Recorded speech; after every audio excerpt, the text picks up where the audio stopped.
வணக்கம். இன்றைக்கி நம்ம Tata consumer products limited company பற்றி கொஞ்சம் விரைவாக பார்க்கலாங்க. இதோட பழைய பேர் டாடா குளோபல் பீவரேஜஸ். இந்த கம்பெனி கடந்த 2 நாட்களாக ஷேர் மார்க்கெட்டில் பெரிய வால்யூமோட ட்ரேட் ஆகுது. ப்ரைஸும் அதிகரிச்சுக்கிட்டு இருக்குது. 52 வீக் ஹையும் இருக்குது. ஸோ அது ஏன் அப்படின்றத பார்த்துடலாம். இந்த கம்பெனி கீழே என்னென்ன பிஸ்னஸ் பிராண்ட்ஸ் இருக்குன்றதை பார்க்கலாம். குவார்ட்டர்லி ஃபினான்ஷியல் நம்பர்ஸை விரைவாக பார்த்துடலாம். ஷேர் ஹோல்டிங் பேட்டர்னையும் விரைவாக பார்த்துடலாம். முக்கியமான டிஸ்க்ளைமர், நான் இந்த கம்பெனியில் முதலீடு பண்ணியிருக்கேன் 2 வருஷத்துக்கு முன்னாடி. ஸோ இந்த வீடியோ நீங்கள் இந்த ஷேரில் இன்வெஸ்ட் பண்ணுங்கன்னு சொல்கிற வீடியோ கிடையாது. இந்த ஷேர் பற்றியான ஃபேக்ட்ஸை உங்ககிட்ட சொல்கிறது தான். இதை பார்த்துட்டு நீங்கள் உங்கள் தரப்புலையும் ஹோம்ஒர்க் பண்ணுங்கள், அனலைஸ் பண்ணுங்கள். நான் சொல்கிற ஃபேக்ட்ஸை அப்படியே எடுத்துக்காதீங்க, கிராஸ் வெரிஃபை பண்ணுங்கள். அது மட்டும் இல்லாமல் உங்கள் ஃபீட்பேக்கை கண்டிப்பாக சொல்லுங்கள். இந்த ஸ்டாக்கை பற்றி உங்களுக்கு ஏதாவது விஷயங்கள் தெரிஞ்சாலும் ஷேர் பண்ணுங்கள். அனைவருக்கும் உபயோகமாக இருக்கும். டீட்டெயிலாக இன்றைக்கி வீடியோக்கு போகிறதுக்கு முன்னாடி நம்ம ருப்பி டிரைவர் சேனலை சப்ஸ்கிரைப் பண்ண அனைத்து நல்ல உள்ளங்களுக்கும் நன்றி. பிடிச்சிருந்ததுன்னா தயவு செஞ்சு லைக் அண்ட் சப்ஸ்கிரைப் பண்ணுங்கள். தெரியாதவங்களுக்காக ஷேர் பண்ணுங்கள். இப்போ நீங்கள் ஸ்க்ரீனில் பார்த்துக்கிட்டு இருக்கிறது டாடா குளோபல் பீவரேஜஸோட டெய்லி சார்ட். இதில் பார்த்தீங்கன்னா ஆகஸ்ட் 4 ஒரு ஏரோவோட காட்டப்படுது. ஏன் ஆகஸ்ட் 4 ஏரோவோட காட்டப்படுதுன்னா அன்றைக்கி தான் குவார்ட்டர்லி ரிசல்ட் அனௌன்ஸ் பண்ணியிருக்காங்க போல்.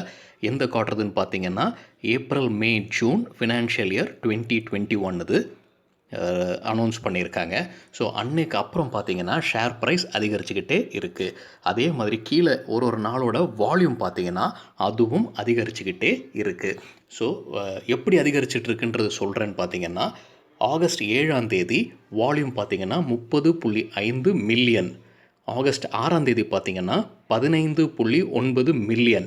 ஸோ இதெல்லாம் அதிகம்னு எப்படி சொல்கிறீங்க அப்படின்னு கேட்டிங்கன்னா ஆவரேஜ் கூட கம்பேர் பண்ணுறாங்க. வெயிட்டட் ஆவரேஜோடது கடைசி 10 நாளோட வெயிட்டட் வால்யூம் ஆவரேஜ் பார்க்கும்போது 9.39 மில்லியன் தான் ஆவரேஜ். ஆனால் ஆகஸ்ட் 7 30.5 மில்லியனும் ஆகஸ்ட் 6 15.9 மில்லியனும் இருக்குது. இது பார்த்திங்கன்னா 3.24 மடங்கு அதிகரிச்சிருக்கு ஆகஸ்ட் 7 ஆகஸ்ட் 6 1.6 மடங்கு அதிகரிச்சிருக்கு ஆவரேஜ் வால்யூமோட அந்த 2 நாட்கள். சரிங்க, அது ஏன் அப்படின்றத நம்ம விரைவாக பார்க்கலாம். அது எங்கேருந்து அந்த ரிசல்ட்டு பார்க்குறதுக்கு நான் ட்ரை பண்ணேன்னா டாடா குளோபல் பீவரேஜஸ் கம்பெனி மன்னிக்கும் டாடா குளோபல் பீவரேஜஸ் தான் சொல்லி பழக்கமாயிடுச்சு. இப்போ அந்த கம்பெனியோட பேர் டாடா கன்சியூமர் ப்ராடக்ட். ஸோ அந்த கம்பெனியோட இன்வெஸ்டர்ஸ்க்கான ப்ரெசன்டேஷன் நடந்தது ஆகஸ்ட் 5 அதை பிஎஸ்சிக்கு அவங்க அந்த டாக்குமெண்ட்டை சப்மிட் பண்ணியிருந்தாங்க. ஸோ அந்த டாக்குமெண்ட்டில் தான் டேட்டாவை எடுக்கிறோம். சரிங்க, இப்போ குயிக்காக பிராண்ட்ஸ் என்னென்ன அப்படின்னு பார்த்துடலாம். டாட்டா சால்ட்லேருந்து டாட்டா வாட்டரில் இருக்குது, குளுக்கோ ப்ளஸ், அதுக்கப்புறம் நிறைய டீஸ் இருக்குது. யூஎஸில் இருக்கிற 8 o'clock காஃபி இருக்குது, ஹிமாலயன் வாட்டர் இருக்குது. ஸோ இதெல்லாமே அவங்களோட குறிப்பிடத்தக்க பிராண்ட்ஸ். அவங்க ப்ரெசன்டேஷன்லேயே அவங்க சிலது லீடிங்காக இருக்காங்க அப்படின்னு சொல்கிறாங்க. இது அவங்களே சொல்கிற மாதிரி தான் இருக்குது அந்த ப்ரெசன்டேஷனில். ஸோ முன்னே வேற ஒரு ப்ரெசன்டேஷன் பார்க்கும்போது நான் சொன்னேன், இந்த ப்ரெசன்டேஷன்ஸ்லாம் நம்ம வாசிக்கும்போது எப்போவுமே கொஞ்சம் உஷாராக இருக்கணும். ஏன்னா அவங்க நமக்கு செல் பண்ணுறதுக்கான ஒரு ப்ராடக்டாகவே இதை யூஸ் பண்ணுவாங்க. அதனால் அவங்க சொல்கிற அனைத்துமே அப்படியே எடுத்துக்காமல் ஃபேக்சுவலாக செக் பண்ணணும். இப்போ இவங்க லார்ஜஸ்ட் சால்ட் பிராண்ட் இன் இந்தியான்னு சொல்கிறாங்க. அதுக்கு ஃபேக்சுவலாக ஏதாவது சொல்லியிருந்தாங்க அப்படின்னா கொஞ்சம் இன்னும் சப்போர்ட்டிவாக இருந்திருக்கும். ஆனால் இதில் எதுவுமே அவங்க ஃபேக்சுவலாக சொல்ல 4th லார்ஜஸ்ட் அப்படின்றாங்க. பட் யார் சொல்கிறாங்க, எது கூட கம்பேர் பண்ணுறாங்க அப்படின்ற மாதிரி டீட்டெயில்ஸ்லாம் எதுவும் சொல்லலை. ஸோ இதை அப்படியே நம்ம எடுத்துக்கலாம், இதை அப்படியே நவுத்திடலாம். இப்போது எக்ஸிக்யூட்டிவ் சம்மரின்னு சொல்லிட்டு அந்த ரிப்போர்ட்டில் சொல்லியிருக்காங்க எவ்வளோ பர்சன்டேஜ் இன்க்ரீஸ் ஆகிருக்கு அவங்க ரெவென்யூ, ரிசல்ட்டு, செக்மெண்ட் வைஸ் எல்லாமே கொடுத்துருக்காங்க. இது நம்ம விரைவாக பின்னாடி வர ஸ்லைடில் பார்க்கலாம். இங்கே முக்கியமாக 2 என் கண்ணுக்கு தென்பட்டது என்னென்னு பார்த்தீங்கன்னா கடைசி 2 லைனுங்க. அதில் பார்த்தீங்கன்னா integration of consumer product business of டிசிஎல்ன்றது டாடா கெமிக்கல் லிமிடெட், அங்கேருந்து தான் இந்தியா ஃபுட்ஸை எடுத்திருக்காங்க. அதையும் இந்தியா பீவரேஜ் பிஸ்னஸையும் சேர்த்துருக்காங்க. ஸோ டாடா குளோபல் பீவரேஜஸையும் டாடா கெமிக்கல் லிமிட்டட்லேருந்து இந்தியா ஃபுட்ஸும் வெளியே எடுத்துகிட்டு கம்பைன் பண்ணி வந்தது தான் டாடா கன்சியூமர் ப்ராடக்ட். ஸோ அது எப்படி போயிட்டுருக்கு, அது நல்லா போயிட்டுருக்கு அப்படின்ற மாதிரி ஒரு டீட்டெயில் கொடுத்துருக்காங்க. அடுத்தது பார்த்திங்கன்னா completed acquisition of the entire stake of PepsiCo in Nourishco in May 20 அப்படின்னு கொடுத்துருக்காங்க. அதாவது இந்த கம்பெனி டாடா கன்சியூமர் ப்ராடக்ட்டும் பெப்சிகோவும் சேர்ந்து நடத்துகிற ஒரு ஜாயிண்ட் வெஞ்சர் தான் நரிஷ்கோ கம்பெனி. இப்போ அந்த நரிஷ்கோ கம்பெனியை பெப்சிகோ கிட்ட இருக்கிற ஷேர்ஸையும் இவங்களே வாங்கிட்டாங்க. ஸோ இப்போ இவங்க தான் ஃபுல் டைம் அதை பார்த்துக்கிறாங்க. பெப்சிகோ இப்போ ஜாயிண்ட் வெஞ்சரில் இல்லை. எப்போல இருந்துன்னு பார்த்தீங்கன்னா மே 2020. ஸோ இது இரண்டுமே ரொம்ப முக்கியமாக என் கண்ணுக்கு தென்பட்டது. அதனால தான் நான் உங்களுக்கு ஹைலைட் பண்ணுறேன். இது டீட்டெயிலாக இப்போ நம்ம பார்ப்போம். எப்படி டாடா கன்சியூமர் ப்ராடக்ட்ஸ் உருவாச்சுன்னு பார்த்தீங்கன்னா, டாடா குளோபல் பீவரேஜஸ் ஆல்ரெடி இருக்குது. டாடா குளோபல் பீவரேஜஸ் கூட டாடா கெமிக்கல்ஸில் இருக்கிற கன்சியூமர் ப்ராடக்ட் பிஸ்னஸை பிரித்து எடுத்து சேர்த்துட்டாங்க. அப்படி தான் டாடா கன்சியூமர் ப்ராடக்ட்ஸ் லிமிடெட் உருவாச்சு. ஸோ இந்த ஸ்க்ரீன்லேயே வந்து இந்தியாவில் பிஸ்னஸ் எவ்வளோ, யூகே எவ்வளோ, யூஎஸ்ஏ எவ்வளோ அப்படின்னு கொடுத்துருக்காங்க. நீங்கள் டீட்டெயில் இதை பார்க்க விருப்பப்பட்டீங்கன்னா இந்த பிடிஎஃபோட லிங்க்கை நான் டிஸ்கிரிப்ஷனில் போடுறேங்க. நீங்கள் தயவு செஞ்சு வெரிஃபை பண்ணிக்கலாம். ஸோ இப்படி தான் டாடா கன்சியூமர் ப்ராடக்ட் உருவாச்சு. இப்போ அவங்க குவார்ட்டர்லி ரிசல்ட்ஸ் எப்படி கம்பேரிசன் இருக்குன்னு பார்த்துக்கலாம். இது எல்லாமே இன் ருபீஸ் க்ரோருங்க. ஸோ ஸ்டாண்டலோன் மட்டும் பார்ப்போம். ஸ்டாண்டலோன்னா இந்த கம்பெனியோட ரெவென்யூ மட்டும் பார்த்தீங்கன்னா இது வந்து குவார்ட்டர் எண்டட் June 20, அதாவது ஏப்ரல் மே ஜூனோட ரிசல்ட். அது வந்து ஃபினான்ஷியல் இயர் 21. ஃபினான்ஷியல் இயர் 20 போன வருஷத்தோட அதே குவார்ட்டர் கூட கம்பேர் பண்ணும்போது 10% அதிகரிச்சிருக்கு. அதாவது 1605 கோடிகள் இந்த குவார்ட்டருக்கு, இந்த வருஷத்துக்கு. போன வருஷம் இதே குவார்ட்டருக்கு பார்த்தீங்கன்னா 1464 கோடிகள். ஸோ இபிட்டாவும் கொடுத்துருக்காங்க. அது எவ்வளோ பெர்சன்டேஜ் அதிகமாக இருக்குன்னு பார்த்தீங்கன்னா 39%. இது வந்து ஸ்டாண்டலோன். கன்சால்டேட்டட்னு பார்த்தீங்கன்னா, கன்சால்டேட்டட்ன்றது தெரியாதவங்களுக்காக இந்த கம்பெனியோட ரிசல்ட்டும் இந்த கம்பெனி சப்சிடரியாக இருக்கிற கம்பெனிஸோட ரிசல்ட்டும் எல்லாம் சேர்த்து காட்டுறது தான் கன்சாலிடேட்டட். ஸோ இதில் பார்த்தீங்கன்னா ரெவென்யூ பார்த்தீங்கன்னா 2392 கோடியிலிருந்து 2714 கோடியாக உயர்ந்திருக்கு. அதாவது 13% அதிகரிச்சிருக்கு ரெவென்யூ. அதே மாதிரி இபிட்டா 37% அதிகரிச்சிருக்கு. இது ஒரே சேம் குவார்ட்டர் கம்பேர் பண்ணுறாங்க, ஆனால் வருஷம் வேறு வேறு. சரிங்க, இப்போ ஃபினான்ஷியல் டேட்டாவும் பார்த்துடலாம். இப்போ ரெவென்யூ எவ்வளோ வந்திருக்குன்னு பார்த்தீங்கன்னா, இப்போ நம்ம கன்சாலிடேட்டட் ஃபஸ்ட்டு பார்த்துடலாம். கன்சாலிடேட்டட் பார்த்தீங்கன்னா ரெவென்யூ ஃப்ரம் ஆப்ரேஷன்ஸ் பார்த்தீங்கன்னா ஃபினான்ஷியல் இயர் 20ல் இதே குவார்ட்டர் Q1 ஃபினான்ஷியல் இயர் 20ல் பார்த்தீங்கன்னா 2392 கோடி ரூபாய்கள்.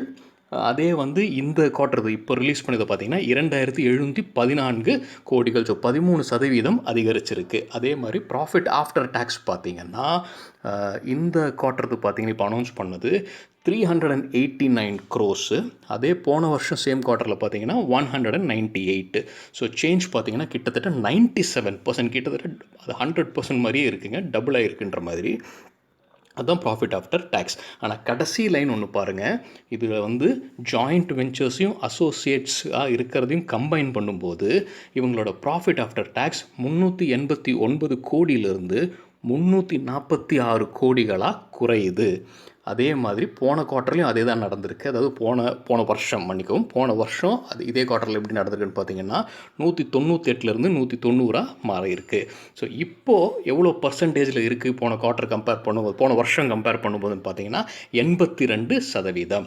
ஸோ இந்த குவார்ட்டர் போன வருஷத்தோட குவார்ட்டரை கம்பேர் பண்ணும்போது கன்சாலிடேட்டட் ரிசல்ட் 82% அதிகரிச்சிருக்கு அப்படின்னு புரிஞ்சுக்கலாம். சரிங்க, புரிஞ்சிருக்குன்னு நம்புகிறேன். மறுபடியும் ஒரு தடவை பார்த்துடலாங்க. இதே குவார்ட்டர் போன வருஷம் ஃபினான்ஷியல் இயர் 20 Q1ல் பார்த்தீங்கன்னா ப்ராஃபிட் ஆஃப்டர் டேக்ஸ் 198 crores. இப்போ பார்த்தீங்கன்னா 389 crores. எவ்வளோ பர்சன்டேஜில் பார்த்தீங்கன்னா 97% அதிகரிச்சிருக்கு. ஆனால் ஜாயிண்ட் வெஞ்சரில் வர வருமானமும் அசோசியேட்ஸாக இருக்கிற வருமானமும் அந்த கம்பெனிலேருந்து வர வருமானம் சேர்க்கும்போது 389 389 crores இருக்கிறது 346 crores குறைஞ்சிருது. அது இந்த வருஷம் இந்த குவார்ட்டருது. இதே போன வருஷம் சேம் குவார்ட்டருது பார்த்தீங்கன்னா 198லேருந்து 190 குறைஞ்சிருது. ஸோ 97% இன்க்ரீஸாக இருக்கிற ப்ராஃபிட் ஆஃப்டர் டேக்ஸு 82% குறையுதுன்னா நம்ம என்ன புரிஞ்சுக்கலாம்னா, இந்த கம்பெனி ஜாயிண்ட் வெஞ்சராக நடத்துகிற பிஸ்னஸும் அசோசியேட்ஸாக நடத்துகிற பிஸ்னஸும் பெரிய லாபம் தரல, நஷ்டம் தருது அப்படின்னு ஸ்ட்ரைட்டாகவே புரிஞ்சுக்கலாம். சரிங்க, இவங்க கீழே ஏதோ கொடுத்துருக்காங்க டீட்டெயில்ஸ். அது என்னென்னு படித்தோன்னா அவங்க என்ன சொல்கிறாங்க, எப்படி இந்த 82% வந்திருக்கு அப்படின்னு ஒரு காரணம் சொல்கிறாங்க. ஒரு 2-3 காரணம் சொல்கிறாங்க. அதில் முதல் காரணம் சேல்ஸ் அதிகரிச்சிருக்குன்னு சொல்கிறாங்க. அதனால் கிராஸ் மார்ஜின் இம்ப்ரூவ் ஆயிருக்குன்னு சொல்கிறாங்க. சரி, அது ஓகே தான். இரண்டாவது பார்த்தீங்கன்னா எக்ஸப்ஷனல் இன்கம் வந்திருக்கிறதுக்கான காரணம் நரிஷ்கோ கம்பெனி. இதுதான் நம்ம முன்னாடி ஸ்லைடில் பார்த்தோங்க. நரிஷ்கோ கம்பெனி ஜாயிண்ட் வெஞ்சராக வச்சுருந்தாங்க பெப்சிகோ கூட. அதை முழுசாகவே டாடா கன்சியூமர் ப்ராடக்ட்ஸ் வாங்கிட்டாங்க பெப்சிகோ கிட்டேருந்து. ஸோ பெப்சிகோ வெளியே போகிற மாதிரி கணக்கு. ஸோ அதோட வருமானம் முழுசாக 100% மே மாதத்துலேருந்து இவங்களுக்கே வருது. அதனால தான் அதிகரிச்சிருக்குன்றாங்க. ஆனால் அந்த லாபத்துலேயும் கொஞ்சம் மைனஸ் ஆகிருக்கு. ஏன்னா அந்த இன்டகிரேஷன், இந்த ப்ரொசீஜர்ஸ் அதெல்லாம் ஃபாலோ பண்ணதுனால கொஞ்சம் ஆஃப் செட் ஆகிருக்கு அப்படின்னு சொல்கிறாங்க. இது தவிர அவங்களே கீழே கடைசியில் சொல்லியிருக்காங்க, ஜாயிண்ட் வெஞ்சர் பிஸ்னஸ் கோவிட் காரணமாக ஹியூஜ் லாஸஸ், அதாவது ஹையர் லாஸஸாக இருந்திருக்கு அப்படின்னு அவங்களும் ஒத்துக்கிறாங்க. அதை நம்ம ஆனுவல் ரிப்போர்ட் வழியாக வெரிஃபையும் பண்ணுவோம் இப்போ நாம. சரிங்க, அந்த 2 இதையும் கொஞ்சம் டீட்டெயில்டாக பார்க்குறதுக்கு முன்னாடி அவங்க ஸ்ப்ளிட் அப் இதுவும் விரைவாக பார்த்துடலாங்க. செக்மெண்ட் வைஸ் ஸ்ப்ளிட் அப் கொடுத்துருக்காங்க. நீங்கள் இதை டீட்டெயில்டாக பார்க்கணும்னு நினச்சிங்கன்னா லிங்க் டிஸ்கிரிப்ஷனில் இருக்குது, போய் பார்க்கலாம். நீங்கள் ஸ்ப்ளிட் அப் பார்த்தீங்கன்னா இந்தியா பியூரேஜஸ் எவ்வளோ ரெவன்யூ கொடுத்துருக்கு, இந்தியா ஃபுட்ஸ் எவ்வளோ கொடுத்துருக்கு, இன்டர்நேஷ்னல் பியூரேஜஸ் எவ்வளோ கொடுத்துருக்கு, நான் பிராண்டட் பிஸ்னஸ் எவ்வளோ கொடுத்துருக்கு அப்படின்ற ஸ்ப்ளிட் அப் வந்து இங்கே இருக்குது. சரிங்க, இப்போ நம்ம முன்னாடி பார்த்தா அந்த நரிஷ்கோ கம்பெனி விரைவாக பார்த்துடலாம் எவ்வளோ ரெவன்யூ கொடுக்குது. அதுவும் இந்த குவார்ட்டர் பேஸ்டாக தான் இருக்குங்க. 46 கோடி அப்படின்னு சொல்லியிருக்காங்க. இது 34% குறைவு அப்படின்னும் அவங்களே சொல்லியிருக்காங்க. இது வால்யூம் குறைவதுக்கான காரணம் மெயினாகவே கோவிட்ன்றது ரீசனையும் சொல்லிட்டு தான் இருக்காங்க. சரிங்க, இப்போது எவ்வளோக்கு அவங்க வாங்கியிருக்காங்கன்றையும் கொடுத்துருக்காங்க. So completed acquisition of entire stake of PepsiCo in Nourishco and rights over the Gluco plus brand at a total consideration of ₹29 crores. சரிங்க, இது நரிஷ்கோ பற்றி. டாட்டா ஸ்டார்பக்ஸ் பார்த்திங்கன்னா ரெவென்யூ வந்து 87% குறைஞ்சிருக்குன்னு சொல்லியிருக்காங்க. டு த நம்பர் நான் எங்கே தேடி இங்கே கிடைக்கலைங்க. ஸோ நம்பர் கரெக்டாக போடாமல் பர்சன்டேஜில் 87% குறைஞ்சிருக்கு ரெவென்யூ அப்படின்னு போட்டிருக்காங்க. ஸோ இதோட டீட்டெயில்ஸு நான் வந்து போன இது ஆனுவல் ரிப்போர்ட்டில் செக் பண்ணியிருக்கேங்க. அதை நம்ம இப்போ விரைவாக இந்த பேக்கில் வர ஸ்லைடில் பார்க்கலாம். ஸோ என்னை பொறுத்த மட்டும் டாட்டா ஸ்டார்பக்ஸ் ஜாயிண்ட் வெஞ்சர் அவ்வளோ பெரிய சக்ஸஸ் இல்லைன்ற மாதிரி எனக்கு தோணுதுங்க. இது என்னோட பார்வை. உங்கள் பார்வை என்னன்றதை கமெண்ட்ஸில் சொல்லுங்கள். நான் தவறாக ஏதாவது சொல்கிறேன்னா இருந்தாலும் அதை கொஞ்சம் பின் பாயிண்ட் பண்ணி கமெண்ட் செக்ஷனில் போடுங்க. சரிங்க, இப்போ ஜாயிண்ட் வெஞ்சர்ஸ் சொல்லும்போது வெறும் ஸ்டார்பக்ஸ் கூட மட்டும்தான் ஜாயிண்ட் வெஞ்சர்ஸ் வச்சுருக்காங்களா டாட்டா கன்சியூமர் ப்ராடக்ட்னு பார்த்தீங்கன்னா இல்லை, அவங்க நிறைய கம்பெனிஸ் கூட இருக்காங்க. இப்போ நீங்கள் ஸ்க்ரீனில் பார்க்குறது தான் அந்த லிஸ்ட்டு. ஃபஸ்ட்டில் வர நரிஷ்கோ பியூரேஜஸ் இப்போ ஜாயிண்ட் வெஞ்சர் கிடையாது, ஏன்னா அதை முழுசாக வாங்கிட்டாங்க மே மாதத்துலேருந்து. அது தவிர டாட்டா ஸ்டார்பக்ஸ் இருக்குது, சதர்ன் டீ எல்எல்சி யூஎஸ்ஏல இருக்கிறது, deadly ACI Bangladesh, deadly clover limited Pakistan, அடுத்தது Joe கெல்ஸ் tea bakers south Africa. இது வந்து ஜாயிண்ட் வெஞ்சர்ஸாக இருக்காங்க. இது பெரும்பாலும் 50% தான் இருக்குது டாட்டா கன்சியூமர் ப்ராடக்ட்ஸ் கம்பெனிக்கும் இந்த கம்பெனிஸ்க்கும். அசோசியேட்ஸ் அப்படின்னு சொல்லி ஒரு இது இருக்குது. அசோசியேட்ஸ்னால் எனக்கு தெரிஞ்சு என்ன புரிஞ்சுக்கிட்டேன்னா, இவங்க ஷேர் ஹோல்டிங் வந்து கொஞ்சம் கம்மி, 50% இல்லை, அதை விட கம்மியாக இருக்குது. இன்னொரு கம்பெனி தான் அப்பர் ஹேண்ட் வச்சுருக்காங்க. அதனால தான் இது அசோசியேட்ஸ்னு சொல்கிறாங்க நான் புரிஞ்சுக்கிட்டேன். அது என்னென்ன கம்பெனின்னு பார்த்தீங்கன்னா, கண்ணன் தேவன், அது கொஞ்சம் பிரபலமான நம்ம ஊர் கம்பெனி தான். TRIL constructions, Amalgamated plantations private limited. So இதெல்லாம் தான் ஜாயிண்ட் வெஞ்சர்ஸ் மற்றும் அசோசியேட்ஸ். சரிங்க, இப்போது இந்த ஜாயிண்ட் வெஞ்சர்ஸ் இந்த ஸ்க்ரீன்ஷாட் வந்து ஆனுவல் ரிப்போர்ட்லேருந்து எடுத்துருக்கிறதுங்க, இந்த வருஷம் ஆனுவல் ரிப்போர்ட்டில். ஸோ அதில் வந்து என்ன லாபம் பார்க்குறாங்க இந்த ஜாயிண்ட் வெஞ்சர்ஸ்லன்னு பார்த்தீங்கன்னா, எந்த ஜாயிண்ட் வெஞ்சர்ஸும் பெரிய லாபம் பார்க்கலிங்க. எல்லாமே இன்ஃபேக்ட் நஷ்டத்தில் தான் போயிட்டுருக்கு. ஒரே இது பார்த்தீங்கன்னா 0.01 crores இருக்குது. அது வந்து டெட்லி க்ளோவர் ப்ரைவேட் லிமிடெட். இன்னொன்று பார்த்தீங்கன்னா 6.07, அந்த சவுத் ஆஃப்ரிக்கன் கம்பெனி இருக்கு இல்லையா, ஜோ கெல்ஸ் டீ பேக்கர்ஸ், அவங்களது பார்த்தீங்கன்னா 6.07 லாபத்தில் இருக்குது. மற்றபடி எல்லாமே நஷ்டத்தில் இருக்குது. ஸ்டார்பக்ஸ் பார்த்தீங்கன்னா -51.36. ஸோ நான் நினைக்கிறது மாதிரி தான் ஸ்டார்பக்ஸுக்கு வந்து இவங்க பெரிய லாபம் கிடைக்கல. அந்த பிஸ்னஸை சரி பண்ணிட்டாங்கன்னா இன்னும் நல்லாவே இந்த கம்பெனியோட ஷேர் ப்ரைஸ் போகிறதுக்கான வாய்ப்புகள் அதிகம். ஸ்டார்பக்ஸ் பற்றி சொல்லும்போதுங்க வேறு சில டீட்டெயில்ஸ் கிடச்சது என்னென்னு பார்த்தீங்கன்னா, ஸ்டார்பக்ஸோட 150வது ஸ்டோர் இந்தியாவில் ஓப்பன் பண்ணாங்க நவம்பர் 2019. சரிங்க, அடுத்தது ஒரு முக்கியமான அப்சர்வேஷன் என்ன பார்த்தோன்னா, டாட்டா காஃபி வந்து one of the subsidiary company Tata consumer ப்ராடக்ட்டுக்கு. இப்போ நீங்கள் ஸ்க்ரீனில் பார்த்துட்டு இருக்கிறது தான் டாட்டா காஃபியோட டெய்லி சார்ட், ஜீரோதாலேருந்து எடுத்ததுங்க. ஸோ இதில் ஆரோ எங்கே குறிக்குதுன்னு பார்த்தீங்கன்னா ஜூலை 29. ஸோ அன்னைக்கு டெய்லி சார்ட்டில் பார்த்தீங்கன்னா என்ன பெரிய கேப் அப் பாருங்கள். ஸோ ஜூலை 28 தான் ரிசல்ட் அனௌன்ஸ் பண்ணியிருக்காங்க, டாட்டா காஃபியோட குவார்ட்டர்லி ரிசல்ட். அதை அனௌன்ஸ் பண்ண அடுத்த நாள் பாருங்கள் என்ன கேப் அப்பில் ஓப்பன் ஆகி போயிட்டுருக்கு. ஸோ இதுவும் நல்ல ரிசல்ட் தான் கொடுத்துருப்பாங்கன்னு நினைக்கிறேன். நான் இதோட ரிசல்ட்டை நான் வெரிஃபை பண்ணலைங்க. அதுக்கப்புறம் அது அதிகமாக போயிட்டுருக்கு. வால்யூம் கீழே பார்த்தீங்கன்னா அதுவும் அதிகரித்து கொண்டே இருக்குது. அதிகரிக்குதுன்னு சொல்லும்போதே கம்பேரிசன் இருக்கணுங்க. ஸோ இது வந்து வெயிட்டட் ஆவரேஜ் வால்யூம் கம்பேர் பண்ணி அதிகரிக்குதுன்னு சொல்கிறேன். ஸோ டாட்டா காஃபியும் அதோட ஒரு சப்சிடரி. சரிங்க. இப்போ டாடா கன்சியூமர் ப்ராடக்ட்டோட ஷேர் ஹோல்டிங் பேட்டர்ன் எப்படி இருக்குன்னு விரைவா பார்த்துடலாம். ப்ரொமோட்டர் அண்ட் குரூப் பார்த்தீங்கன்னா 34.68%. ஃபாரின் இன்ஸ்டிடியூஷனல் இன்வெஸ்டர்ஸ் பார்த்தீங்கன்னா 21.1. இன்சூரன்ஸ் கம்பெனிஸ், பேங்க்ஸ் பார்த்தீங்கன்னா 6.66. இண்டிவிஜுவல்ஸ் பார்த்தீங்கன்னா 21.02. மியூச்சுவல் ஃபண்ட்ஸ் பார்த்தீங்கன்னா 13.52. அதர்ஸ் வந்து 3.03. சரிங்க. இப்போ நம்ம ஷேர் ஹோல்டிங் பார்த்த உடனே அடுத்தது என்ன நம்ம யூஸ்வலாக பார்ப்போம், பிளட்ஜிங். ஏதாவது பணயம் வச்சுருக்காங்களா இவங்க ஷேர்ஸை, ப்ரொமோட்டர்ஸ் முக்கியமாக. அதில் பார்க்கும்போது 2.71% ஷேர் ஹோல்டர்ஸ் வந்து பிளட்ஜ் பண்ணியிருக்காங்க. அது மொத்தம் ஷேர்ஸை எவ்வளோ பர்சன்டேஜ் பார்த்தீங்கன்னா 0.94 தான். ஆனால் அவங்க கையில், ப்ரொமோட்டர்ஸ் கையில் இருக்கிற ஷேர்ஸோட பர்சன்டேஜ் பார்க்கும்போது 2.71. அது ஒரு பெரிய நம்பராக எனக்கு தெரியலைங்க. ஸோ அது ஒரு பெரிய நெகட்டிவாக எடுத்துக்க முடியாது. சரிங்க. வீடியோ பிடிச்சிருக்குன்னு நம்புகிறேன். உங்கள் ஃபீட்பேக்கை தயவு செஞ்சு கமெண்ட் செக்ஷனில் சொல்லுங்கள். அப்போ தான் எனக்கும் தெரிய வரும் இந்த மாதிரி வீடியோஸ் உபயோகமாக இருக்கான்றது.